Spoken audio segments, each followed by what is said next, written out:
J'ai une Mais question à te poser. oui, Je ne suis pas encore avancée, je ne sais pas. Est-ce que tu as montré comment réaliser des escaliers? je ne l'ai pas montré, non. Enfin, j'ai donné une piste dans une des vidéos, mais pas plus que ça. Parce que dans mon projet, j'aurai des escaliers.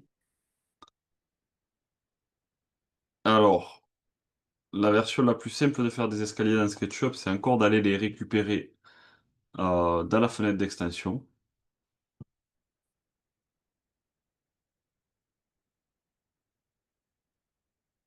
Et on va fouiller, bon voilà, on va aller chercher le type d'escalier qui nous va et l'adapter un peu avec l'outil d'échelle. Ça, c'est sur de l'esquisse, d'accord? Si on n'a pas besoin de plus précis. Si vous avez besoin d'un escalier qui soit vraiment aux bonnes dimensions, avec le bon nombre de marches et ainsi de suite, là, il va falloir le calculer. D'accord. Je vais pas rentrer dans comment dessiner un escalier. Je disais, il faut. Bon, pour tout ce qui est escalier droit, je pense qu'il n'y a pas trop de sujets. On détermine une hauteur, une longueur de marche. Il y a des règles après pour définir ces proportions. Voilà, je crois que c'est elle, effectivement, la loi de Blondel qui va définir un ratio en fait entre le giron et la hauteur de marche pour conserver une hauteur enfin, un usage confortable, une circulation confortable sur l'escalier. Donc, vous voyez là, la formule, elle est là. Deux hauteurs de marche plus un giron doit être compris entre 60 et 64 cm. Voilà, ils prennent un exemple ici avec une marche qui est 25 de haut, 18 de haut et 25 de giron. Et donc, vous voyez, 25-18, ça donne une proportion à 61, ce qui est compris entre 60 et 64, donc on est bon. Ça, c'est pour ce qui est des proportions des marches. Et c'est uniquement pour de la maison privée. Dès qu'on va être sur de l'ERP, des établissements recevant du public, on a des normes qui sont autres, puisque tous les ERP doivent être accessibles aux personnes à mobilité réduite. Et donc, la marche pour un ERP, si je vous dis pas de bêtises, la hauteur la plus haute possible, c'est 16 cm, et la marche doit faire 30 cm de profondeur, à minima. Donc, minima 30 cm de profondeur, maximum 16 cm de haut. Et ensuite, je disais, pour calculer donc le balancement d'un escalier car tournant, on va utiliser la méthode des herses. Et là, donc, vous trouverez sur YouTube, sur Internet, beaucoup de vidéos qui présentent cette méthode. Ça, c'est dans le cas où vous avez le souhait de tracer un escalier précis pour demander, par exemple, une fabrication. D'accord. Parce que souvent, on va voir des maisons R+1. Bien Donc, sûr. il y a un intérêt à ce qu'on sache faire des escaliers, je pense. Alors, personnellement, le dessin d'escalier, je ne le fais que quand je réalise des plans de consultation des entreprises. Dans tous les autres cas de figure, je vais utiliser des escaliers que j'ai dans une banque de composants. Je vais vous montrer rapidement. Menuiserie intérieure, escalier. Voilà, vous voyez, j'ai une liste d'escaliers ici. Et chaque fois que je fais une modif, par exemple, ben, je l'enregistre. D'accord. Qui fait que je vais avoir, voilà, si je prends un premier quart tournant, il va être comme ça. J'en prends, hop, pardon. Je sais pas, c'est ces différents escaliers que j'ai pu utiliser dans des projets en fait. Voilà. Vous voyez, ça c'est le même composant au départ, mais je l'ai juste rallongé en ajoutant des marches. J'ai enlevé des marches en haut, j'en ai rajouté en bas.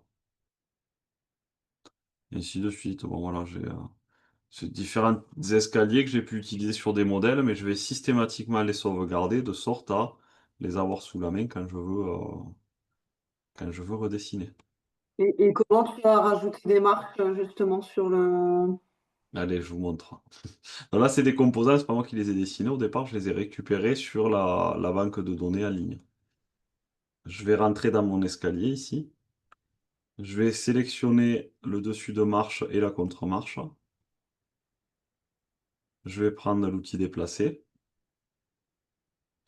J'appuie une fois sur la touche contrôle pour passer en dupliqué. J'ai le petit plus qui apparaît au-dessus de mon curseur là, ce qui m'indique que je suis en dupliqué. Et je vais déplacer ma marche pour que ça corresponde ben, aux marches précédentes. Donc je vais partir par exemple de ce point ici. Et je vais aller juste à la marche en dessous, à l'intersection là. Voilà. Hop. Donc j'ai placé une marche de plus. Par exemple, je vais faire x3 si je veux 3 marches en plus.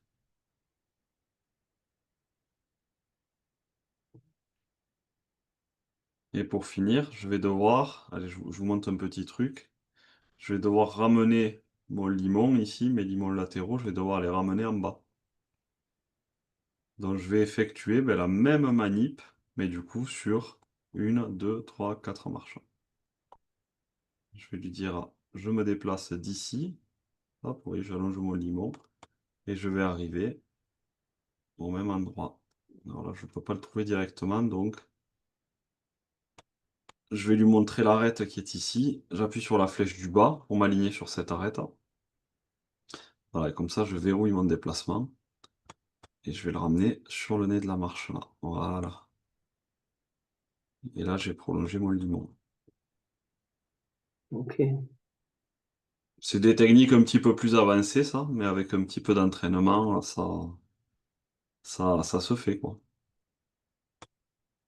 L'idée, souvent, voilà, quand on fait des déplacements où on n'a pas de repère, ben, c'est essayer de chercher, parce que là, voilà, si je veux l'agrandir, mon limon, vous voyez, il peut partir un peu dans n'importe quelle direction. Donc, est-ce qu'il existe un repère qui me permet de déplacer le limon, de l'allonger, de l'endroit où il est actuellement jusqu'en bas de l'escalier? Et je sais que cette dimension-là, ben, elle va correspondre pile poil aux 3 marches que j'ai ajoutées.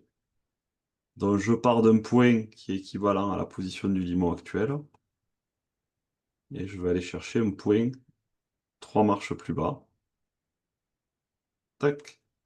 Et vous voyez, mon limon, il s'est positionné automatiquement et aux bonnes dimensions. Voilà. Et là, j'ai allongé mon escalier. Ok. Merci. Ça paraît tellement simple quand c'est toi qui le fais, Guillaume. C'est clair. Si vous reprenez la vidéo, vous faites les mêmes étapes que moi sans en rajouter, c'est pas plus compliqué. Et si des fois vous bloquez, vous pourrez me faire un petit mail et on regardera ce qui bloque. Photo adaptée escalier. Est-ce que vous voulez qu'on continue à prendre un petit peu de temps pour des questions?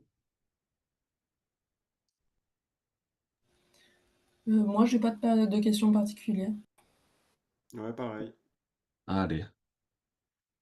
Eh bien, on va avoir 2 points supplémentaires. Donc, je vous invite à aller dans le dossier que je vous ai envoyé. Ensuite, dans le dossier maison SU2. Et vous allez ouvrir le fichier maison SU2, étape 8 et 9.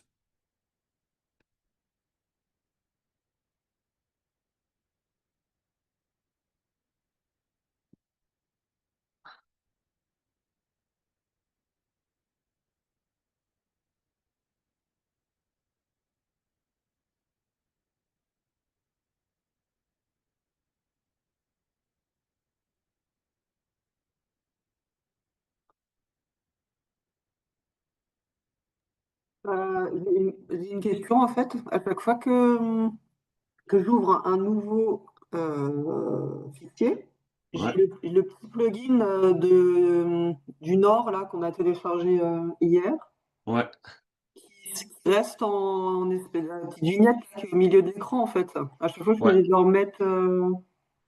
Alors, je t'explique. Normalement, ce que je vais te dire est juste, mais il y a quelques cas de figure où ça ne l'est pas. Mais là, on va commencer par là. Donc, ton plugin, il est comme ça. Oui. Voilà. Alors, je le remets dans la barre ici. Et alors, tout ce qui est lié à l'organisation de l'outil, de l'espace de travail, des barres d'outils et ainsi de suite, tout ça là, cette disposition, elle va se sauvegarder au moment où je ferme SketchUp. Et donc Ouais. normalement, si je ferme SketchUp et que je réouvre, ma barre d'outils devrait se trouver là. Mhm. Voilà. Ça marche au moment où tu fermes la dernière fenêtre SketchUp. C'est-à-dire que si tu avais par exemple plusieurs fenêtres SketchUp ouvertes, tu mets ton nord où il faut, tu fermes, tu laisses juste une fenêtre SketchUp ouverte. Si t'as pas fait gaffe et dans cette dernière fenêtre SketchUp, ton nord était là, c'est elle qui va s'enregistrer. D'accord? Ok. Voilà, donc il faut bien que tu regardes que tu n'aies plus qu'une fenêtre SketchUp ouverte. Et si tu fermes ton fichier, quand tu le réouvriras, normalement, tu retrouveras la même configuration. Ok. Si des fois ça fonctionne pas, ça peut être un problème de registre dans Windows. Et là, ça dépend pas du logiciel, malheureusement. Euh, et là, ben, l'origine du bug est plus obscure pour moi. J'ai par exemple mon PC à la maison. Ça, je suis au bureau. Mon PC à la maison, je ne peux plus fixer certaines barres d'outils comme je le fais ça. Donc je suis obligé de les garder flottantes et je ne trouve pas la solution à ce problème. Je me suis fait, Ok. je me suis fait une raison, mais malheureusement, et alors je peux pas expliquer pourquoi, ça marche avec certaines, pas avec d'autres, mais je me retrouve avec quelques barres d'outils qui flottent. Voilà. Ok. Ouais, Et bah, je vais j'ai- regarder. Donc essaye, tu configures donc ton espace de travail en mettant bien toutes tes barres d'outils. Tu regardes que la dernière fenêtre que tu fermes de SketchUp soit bien configurée.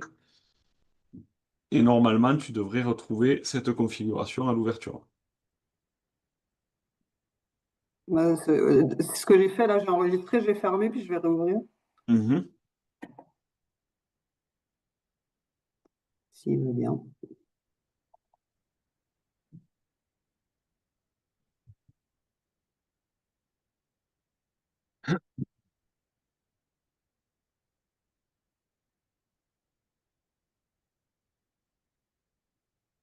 Non, il est toujours flottant.